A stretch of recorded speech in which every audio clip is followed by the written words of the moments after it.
Well, good morning to the best grandchildren in the world. It's an opportunity that's Wednesday, an opportunity for me to read another chapter in our storybook, Little House in the Big Woods by Laura Wilder.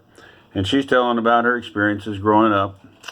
And it's been about 150 years now since the setting of this story. Back in Wisconsin, in a little house made out of logs that she grew up in.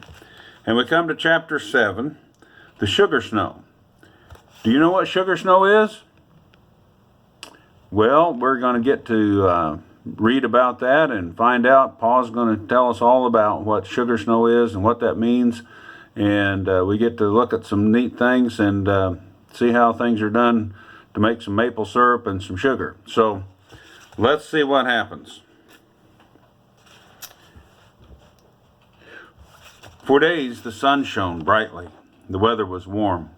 There was no frost on the windows in the mornings, and all the icicles were falling, one by one, from the eaves. They made a soft smashing or crackling sound in the snow banks beneath where they fell. The trees shook their wet black branches, and chunks of snow fell down from them. When Mary and Laura pressed their noses against the cold window pane, they could see the drip, drip of the water from the eaves and the bare branches of the trees. The snow did not glitter anymore. It looked soft and tired. Under the trees it was pitted where the chunks of snow had fallen, and the banks beside the path were shrinking and settling. Then one day Laura saw a patch of bare ground in the yard. All day long it grew bigger and bigger. Before night the whole yard was bare, and it was muddy. Only the icy path was left, and the snowbanks along the path, and the fence beside the woodpile. "Can't I go out and play, Ma, please?" Laura asked. Ma said, "May, Laura. May I go out and play?" "You may go out and play tomorrow," Ma promised. That night Laura woke up shivering. She was cold. The bed covers felt thin, and her nose was icy cold. Ma was tucking another quilt over her. "Snuggle over close to Mary," Ma said. "You'll get warm." In the morning, the house was warm from the stove, but when Laura looked out to see out the window, she saw that the ground was now covered with a soft, thick snow. All along the branches of the trees, the snow was piled like feathers, and it lay in mounds along the top of the rail fence and stood up in great white balls on top of the gateposts. Paul came in, shaking the snow from his shoulders and stamping it from his boots. "It's sugar snow," he said. Laura put her tongue quickly to a little bit of snow that lay on the fold of his sleeve. It was nothing but wet on her tongue, like any snow. She was glad that nobody had seen her taste it. "Why is it sugar snow?" Laura asked. But he said he didn't have time to explain it right now. He must hurry because he was going to Grandpa's house. Grandpa lived far away in the big woods, where the trees were closer together and they were larger. Laura stood at the window and watched Paul, big and swift and strong. He was walking away over the snow. His gun was on his shoulder. His hatchet and powder horn hung at his side. His tall boots made great tracks in the soft snow, and Laura watched him till he was completely out of sight in the woods. It was late before he came home that night, and Ma had already lit the lamp when he came in. Under one arm he carried a large package, and in the other hand was a big covered wooden bucket. "Here, Caroline," he said, handing the package and the bucket to Ma, and then he put the gun on its hooks over the door. "If I'd have met a bear," he said, "I couldn't have shot him without dropping my load." Then he laughed. He said, "If I'd have dropped that bucket and that bundle, I wouldn't have had to shoot him. I could have just stood back and watched him eat what's in them, and then lick his chops." Ma unwrapped the package, and there were 2 hard brown cakes. Each one was as large as a milk pan. She uncovered the bucket, and it was full of dark brown syrup. "Here, Laura and Mary," Pa said. He gave them each a little round package out of his pocket. They took off the paper wrappings, and each one had a little hard brown cake with the beautiful crinkled edges. "Bite it," Pa said, and his blue eyes twinkled. Each bit off a little crinkle, and it was sweet. It crumbled in their mouths, and it was better even than their Christmas candy. "Maple sugar," Pa said. "Maple sugar, that's what that is." Supper was ready, and Laura and Mary laid the little maple sugar cakes beside their plates while they ate the maple syrup that was on their bread. After supper, Pa took them on his knees, and as he sat down before the fire and told them all about his day at Grandpa's house and sugar snow.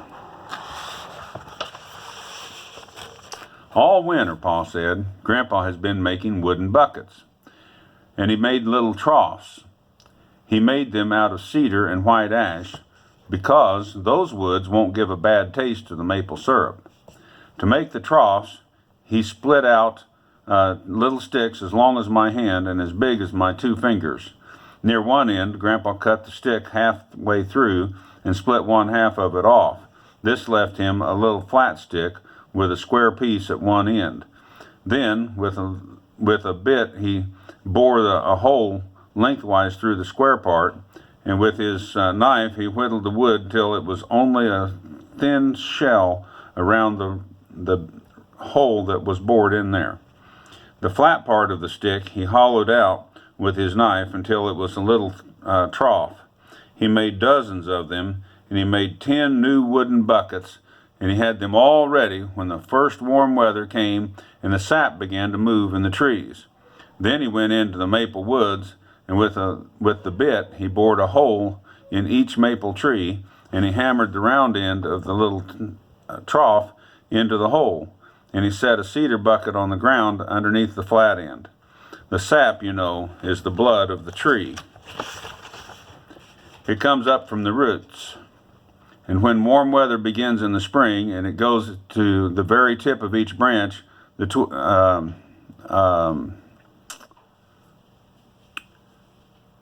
goes to the tip of each branch and twig to make the green leaves grow. Well, when the maple sap came to the hole in the tree, it runs out of the tree and down the little trough and into the bucket. "Oh, didn't it hurt the poor tree?" Laura asked. "Well, no more than it hurts you when you prick your little finger and it bleeds a little," Pa said. Look at the picture of the buckets.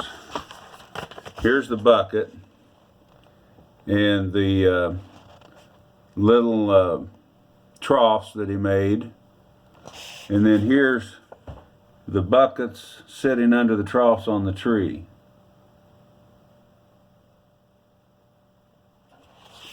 So, he has a way to get to those.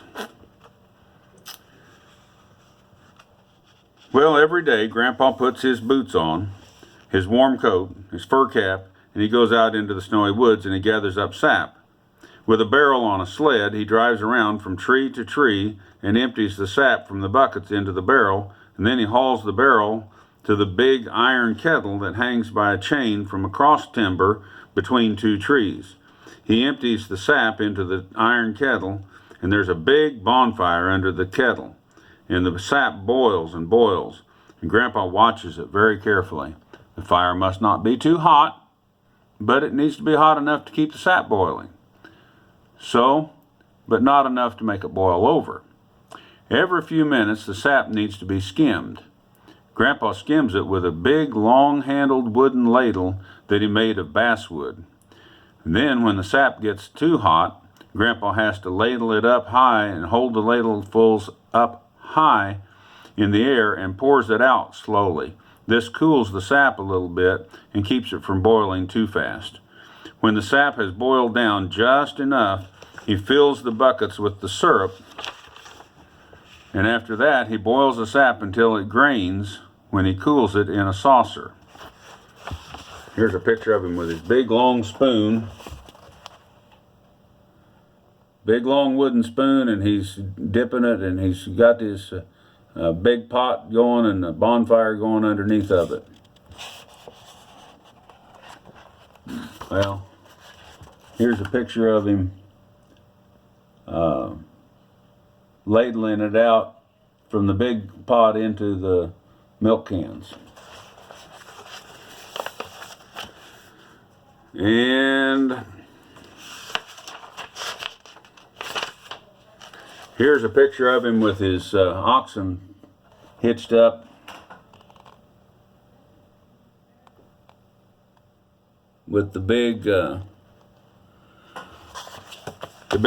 that he's going around from tree to tree to pick it all up. So the instant that the sap starts to green, Grandpa jumps over to the fire and takes a rake and rakes it all out from beneath the kettle. Then as fast as he can, he ladles the thick syrup into the milk pans that are standing ready to receive them. In the pans, the syrup turns to cakes of hard brown maple sugar. So that's why it's sugar snow, because Grandpa is making sugar, Laura asked. Well, no, Pa said, it's called sugar snow because a snow at this time of the year means that the men can make more sugar. You see, this little cold spell in the snow will hold back the leafing of the trees, and that makes a longer run of the sap. When there's a long run of sap, it means that Grandpa can make enough maple sugar to last all year long, even for common use, every day. When he takes his furs to town, he will not need to trade for as much store sugar. He will only get a little bit of store sugar to have on the table whenever company comes. Grandpa must be glad there's a sugar snow, Laura said. Yes, Pa said, he's very glad. He's going to sugar off again next Monday, and he says we all must come and be with him. Pa's blue eyes twinkled as he had been saving the very best for the last, and he looked over and said to Ma, Hey, Caroline, there'll be a dance. Ma smiled. She looked very happy. She laid down her mending for a minute. Oh, Charles, she said. Then she went right back to her mending, but she kept on smiling. She said, I'll wear my delaine. Ma's delaine dress was beautiful. It was a dark green with a little pattern all over it that looked like ripe strawberries. A dressmaker had made it back in the East, in a place where Ma had come from when she married Pa and moved out west to the big woods in Wisconsin. Ma had been very fashionable before she married Pa. A dressmaker made all her clothes. The delaine was kept wrapped in a paper and laid away. Laura and Mary had never seen Ma wear it, but she had shown it to them once. She had let them touch the beautiful dark red buttons that buttoned up the basque in the front, and she had shown them how neatly the whalebones were put into the seams inside with hundreds of little crisscross stitches. It showed how important a dance it was. If Ma was going to wear the beautiful delaine dress, Laura and Mary were excited. They bounced up and down on Pa's knee and asked questions all about the dance until at last he finally said, Now you girls run along to bed. You'll know all about the dance when you see it, and I have to put a new string on my fiddle.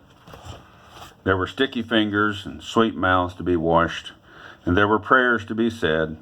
And by the time Laura and Mary were snug in their trundle bed, Pa and the fiddle were both singing well. While he kept time with his foot on the floor, he sang, I'm Captain Jinks of the Horse Marines. I feed my horse on corn and beans. I often go beyond my means. I'm Captain Jinks of the Horse Marines. I'm Captain in the Army. Well, I don't know if that's the right tune, but it's the one I made up. I hope you kids have a good day. That's the end of the chapter. And I hope you have a good day today. We'll learn all about the dance at Grandpa's house next time we read tomorrow. And I hope you have a good day today. And I hope you enjoy being able to be around your family and with your mommies and daddies and be able to share all the good things that you're getting to share. And I'm glad I get to read a little story to you. I hope you find it entertaining. It's fun for me. And I love you very much. We'll see you soon. Bye.